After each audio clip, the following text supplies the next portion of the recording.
জয় মা তারা, জয় গুরু বামদেব। শুরু হয়ে গেছে শ্রাবণ মাস, আর এই মাসকে দেবাদিদেব মহাদেবের মাস বলা হয়।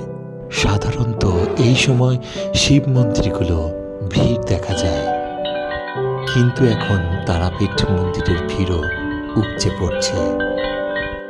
অধিকাংশ ভক্ত দেওঘরে শিবের মাথায় জল ঢালার পর ভক্তগণ আনন্দময়ী তারামাকে পুজো দিয়ে বাড়ি ফিরছেন। তাই এখন আনন্দময়ী তারামায়ের মন্দিরও জমজমাট।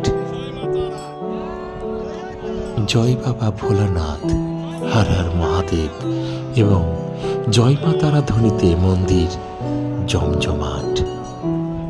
চলুন এবার আনন্দময়ী তারামাকে দর্শন করায়। আজ এই পর্যন্ত।